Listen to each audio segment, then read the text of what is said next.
title. Okay, so you obviously won't share it with us, but... I can share it. Yeah, Tribes in the Fog of Dawn. New tribes. Yes. I believe what I said, that there are new civilization models. I believe that there are new tribes that are forming in this foggy picture of the dawn of a new age.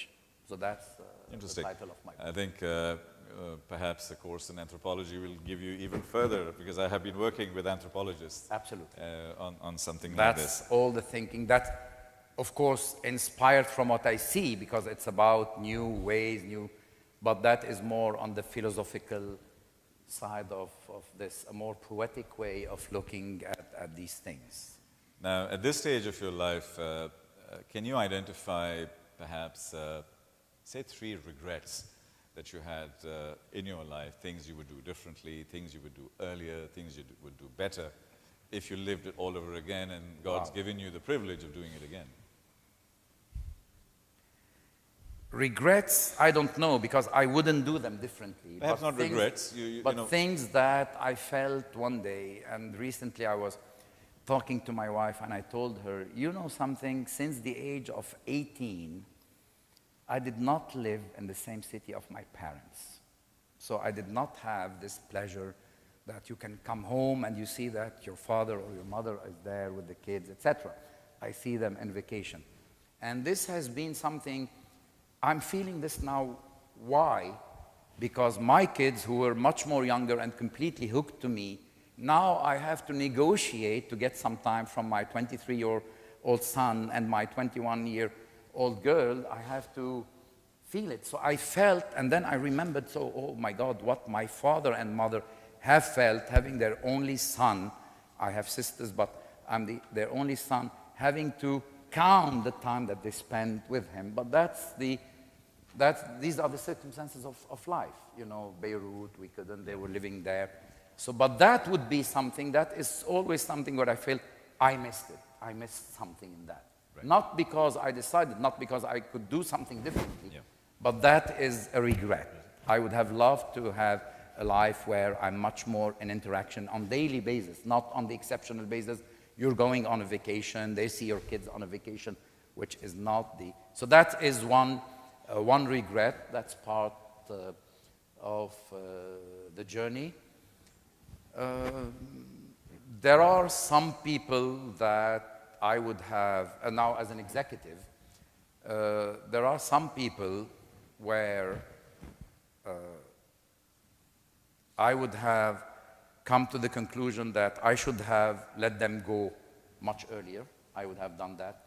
And there are some people where it took me time to be convinced, where I should have bet on them, and that is as well a regret, that should I have identified, maybe I should have made the effort, my analytics, see that this guy, we can take the bet on that he can go to the next level earlier. So these are the two. On the professional side, again related to... But you've nurtured a lot of people throughout your life, and you've empowered people, and they've become important people in their lives, even as your kind assistant told me, Tamer Hosni, now become a big music star. But that is his talent. I mean, Tamer Hosni, we just sponsored him a little bit in the beginning. Yes. But that was out, honestly, I don't... No, I can give another example. 16 people that worked for me became CEOs of operations from Canada to Korea to Bangladesh to Russia, Algeria, Tunis, Egypt, Jordan, Iraq, etc., etc., etc. That is the thing. I'm probably, after the picture that you very kindly showed of my family, because that is my real wealth in life. The second thing is the Do story, the Moby Neal story, and these people who just say, this was a school. That is something that I really, really can pride myself of. Amazing. And the final element of this whole journey, I'd like you to indulge us a little bit. Can we have the music? This is one of your favorite musicians, Kulthum, And we'd like to play this music in the background while I ask you the final question. We spoke about technology. I actually worked in a science research lab, and we were working on time travel many years ago. So imagine we're in a capsule. Capsule. A time capsule, a little bit like Star Trek.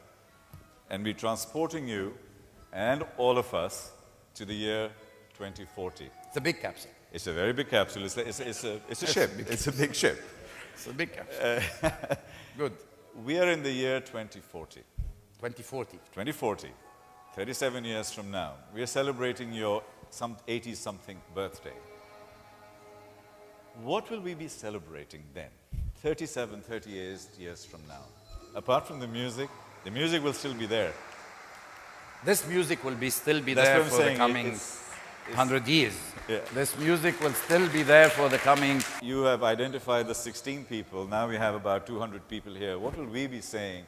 Like, wow, we met him when he was at DO. Now, 37 years later, these are the amazing things he's done. What are those amazing things left for you to do? In 2040, various events will happen. First of all, my wife will still be young. Which is also a constant. Which is a constant, and I think that she's getting younger by the day. The second thing that will happen, I hope, if I'm blessed, I'll be surrounded by all my children and their children, etc. And that what we'll be celebrating, you know, because we never, in this revolution with factories, R&D, we never invented technology or we never developed technology. We bought and used technology. I believe strongly that the digital age is a great opportunity. We will not catch up on all these R&D and factories that made the glory of the industrial age. Fine, if we can catch up a little bit and exist on the digital age, that would be great. And here, two sentences that struck me, talking about the same environment. In the ancient time, the glory of the Arab world and the Andalusi part, there is a poet, and the poet said, I'll translate it, this is the beloved person who came to visit the beloved, and he asked her, weren't you afraid of the guards? And she said, when you want to ride the sea, you're not afraid of drowning. Yes. This is a mindset. فسألتها يا خير زائرة أما خشيت من الحراس في الطرق فأجابتني ودمع العين يسبقها من يركب البحر لا يخشى من الغرق. That's one thing. Years after, in the era of the depression of a poet very passionate for the Arab world, and not any poet, Nizar Qabbani, in one of his famous songs, still the same, said, if I knew that the sea was so deep, I would never sail.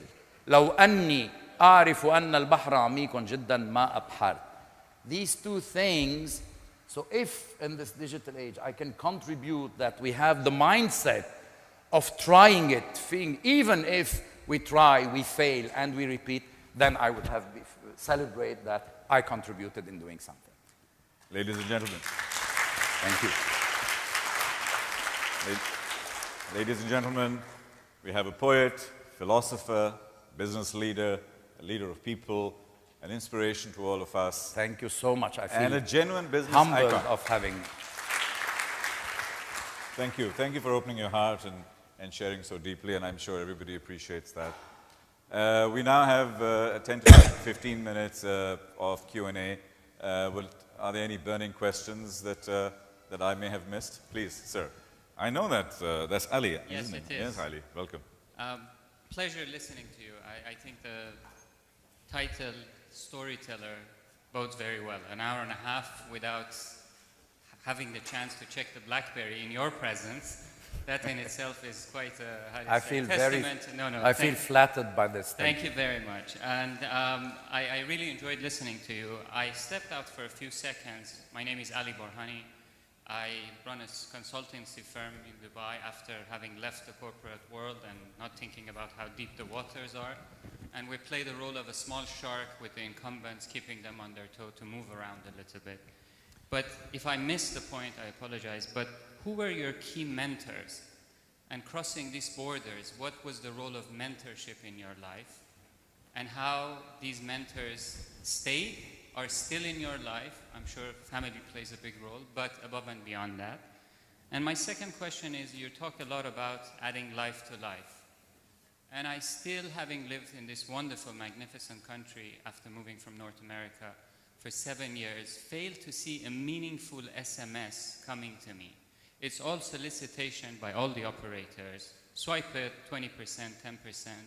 And we're in a society and in a region that, for instance, obesity and diabetes, traffic accidents, how can we move from content point of view, from your lens, to something more meaningful to shape the day-to-day life of all of us? Thank you very much. Would you be surprised if I tell you that my first mentor is my father? And we learn more than the things in the little things of life. Would you believe if I tell you, you learn intuitively governance? Let me give you a small example.